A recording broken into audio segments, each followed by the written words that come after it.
మీరు పొందుకున్నది ఏంటండి? మీరు సాధించింది ఏంటి? మీరు తెలుసుకున్నది ఏంటి? ఎందుకు ఈ దేవుణ్ణి తెలుసుకోవాలి అనేది మీ ప్రశ్న. అది చెప్పడానికే దేవుడు నన్ను ఇక్కడ నిలబెట్టుకున్నాడు. అక్కడ వాక్యం చూస్తున్నాం, నేనే మార్గము, సత్యము, జీవము. నా జీవితంలో జరిగిన సంఘటనతో నేనైతే మళ్ళా బ్రతికే అవకాశమే లేదండి. ఎందుకంటే జ్ఞానం గలది, తెలివి గలది, సౌందర్యవతి, బుద్ధి కలది, అన్ని లక్షణాలు ఉన్నాయి ఆ పిల్లలో. ఏ రోజు ఆ పిల్ల ద్వారా మేము ఇంత బాధ కూడా పొందలేదు. కానీ ఒకే ఒక నిరీక్షణ మమ్మలను బ్రతికింపచేసి అనేకుల్ని ఆ జీవ మార్గంలో నడిపించడానికి సహాయపడుతుంది. తనకి హెల్త్ ఇష్యూ వస్తుందని కూడా ముందు దేవుడు, ఆమె ఎంఎస్ అయిపోయింది, మైక్రోసాఫ్ట్ హెడ్ క్వార్టర్స్లో ఆమెకు జాబ్ వచ్చింది అమెరికాలో. వచ్చిన తర్వాత మ్యాచ్ కోసం మేము ప్రార్థన చేస్తున్నాం. 3 రోజులు ఉపవాసం నుండి ప్రార్థన చేస్తుంటే దేవుడు చెప్పాడు, పాపకి క్యాన్సర్, పెళ్లి కోసం కాదు, ఆమె ఆరోగ్యం కోసం ప్రార్థన చేయమని చెప్పారు. విశ్వప్రసాద్ గారి అమ్మాయి పెళ్లి రోజు 16వ తారీఖు సెప్టెంబర్ 16, 17, 18, 19 3 రోజులు ఉపవాసం ఉన్నాను. ఆ రోజు మోసస్ చౌదరి గారు నన్ను అడిగారు, మనవరాలకు పెళ్లి చేయవా అని. అంటే ప్రార్థన చేయండి అంకుల్ అని చెప్పి వచ్చేసాను. బయటకు వచ్చిన తర్వాత ఒక అంకుల్ అన్నారు, అంత పెద్ద ఆయన అడుగుతుంటే సరైన సమాధానం ఇవ్వకుండా నువ్వు వచ్చేస్తున్నావు, ఇది ఏమి సబబు అన్నారు. ఎంతకాలం వచ్చిన సంబంధాలన్నీ నువ్వు కాదంటావని. మరి దేవుడు ఏ మ్యాచ్ కూడా నన్ను ముందుకు వెళ్ళమని చెప్పలేదండి. మా మావయ్య ఉండేవారు, కొండపల్లి మాధవరావు గారు, ఆయన అనేవారు, నీకు పిచ్చి పట్టింది అనేవారు. కానీ ఆ పిచ్చి ఏంటో తర్వాత కానీ వారికి తెలియలేదు. దేవుడు ప్రణాళికలు చాలా ఉన్నతమైనవి. దేవుడు అనేవాడు మహిమాన్వితుడు, దేవుడు అనేవాడు నిరంతరం ఉండేవాడు. దేవుడు ఒక కాలక్రమానికి సంబంధించిన వారు కాదండి. దేవుడు అనంతమైన వాడు.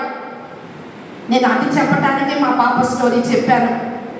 మరి దేవాది దేవుడు అనంతమైన దేవుడు. ఆదియు అంతము నేనే మొదటి వాడను, కడపటి వాడను. ఒక మార్గం ఎలా ఎవరు చూపించగలరండి? ఒక డెస్టినీకి మన ఎవరు తీసుకుని వెళ్తారు?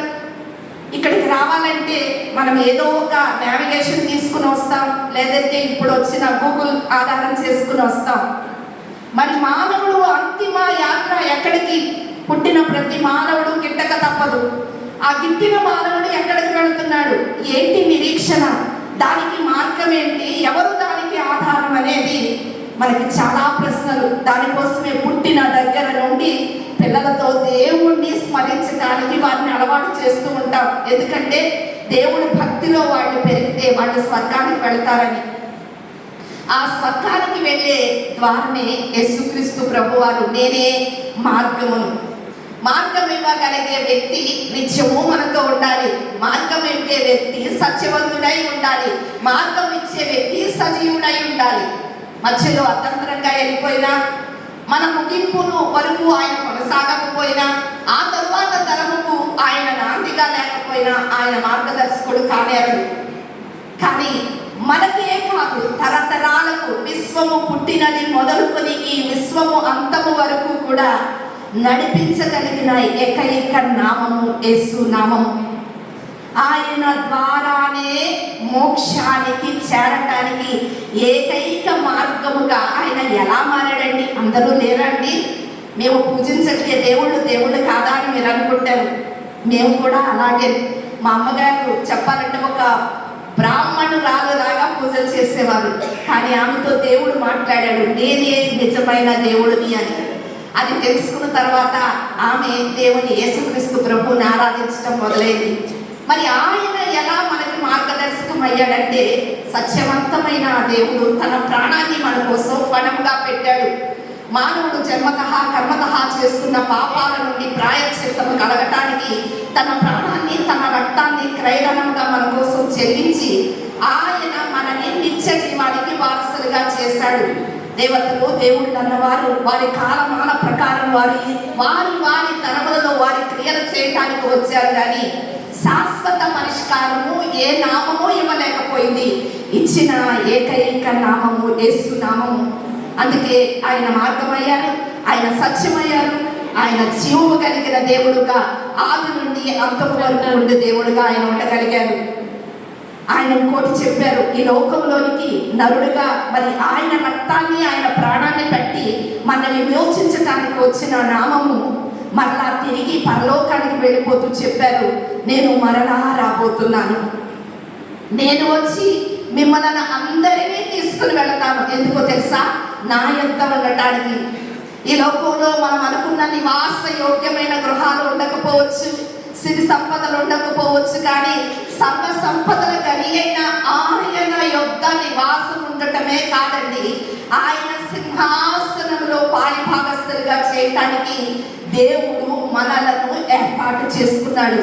యేసుక్రీస్తు నామము అన్య దేశ నామము కాదు, యేసుక్రీస్తు నామము అన్య మతానికి సంబంధించింది కాదు. యేసు నామము సజీవమైన నామము, మన దిశను నిర్దేశించే మార్గమైన నామము, అది సత్యమైన నామము. ఆ నామాన్ని పొందుకున్న వారందరికీ దేవుడు చెప్పారు, మరలా మనం కలుసుకోబోతున్నాం. నేను బ్రతికానంటే ఆ దేవుడు చెప్పిన ఆ మాటే నన్ను బ్రతికించింది. నా బిడ్డను నేను ఒక దినాన కలుసుకోబోతున్నాను. ఆత్మలో ఉన్న బిడ్డ ఏదో కాళ్ళు చేతులు లేకుండా అలలాడే బిడ్డ కాదండి. మనం ఎలా ఉంటామో పరలోకములో అదే ప్రతిబింబాలు ఉంటాయి. కనుక మనకున్న శుభ నిరీక్షణ. మా అమ్మాయి చెప్పింది, బ్రెయిన్ సర్జరీ జరుగుతుంది, నేను అమెరికా వెళ్ళాను, అమెరికా వెళ్తా నాతో చెప్పింది, అమ్మ ఉన్న పడంగా ఎవరన్నా నన్ను చంపేస్తే దేవుడి నామం పెరట నువ్వు నన్ను అప్పచెప్తావా అని అడిగింది. నేను అన్నాను, తప్పకుండా అప్పచెప్తాను. ఎవరికైనా నువ్వు చంపే అధికారం ఉంది అని అనుకుంటే నేను అప్పచెప్తాను. దేవుడు నామం పెరట నువ్వు హతసాక్షి అవుతుంది, నాకు ఇష్టం అని చెప్పాను. ఆమె అంది, మంచిదే, కానీ ఇప్పుడు నేను సర్జరీకి వెళ్తున్నాను, జరగలాంటి జరిగితే నువ్వు అప్పచెప్పడానికి సిద్ధమా అంది. నేను ఇంకా దేనికైనా అప్పచెప్తాను, కానీ క్యాన్సర్ అనే నామానికి నేను అప్పచెప్పను అని చెప్పాను. వెంటనే నవ్వి, ఎప్పుడు కూడా సీరియస్గా కానీ లేకపోతే ఇంకో రకంగానే ఆ పిల్ల చెప్పదండి, నవ్వుతూనే ఆన్సర్, పిచ్చిదానా, మనకంతటి మనముగా విల్లింగ్ఫుల్గా మన సోల్ అప్పచెప్పటమే హతసాక్షులు అవటం అంటే. యేసు నామము తప్పితే ఇంకో ఏ నామము లేదు. ఆయన మన జీవానికి ఆధారమైన వాడు. ఆయన తీసుకొస్తే మనలో ఉన్న జీవం ఎక్కడికి వెళ్ళదు. కనుక నేను ఇలా దేవుని దగ్గరకు వెళ్ళటం ఆయన చిత్తమైతే అది నువ్వు అంగీకరించు. నీకు అప్పచెప్పిన పరిచర్యలు నువ్వు కొనసాగించు. రక్షణ లేని అనేకులకు రక్షణ కారకుడైన దేవుని మార్గాన్ని బోధించు.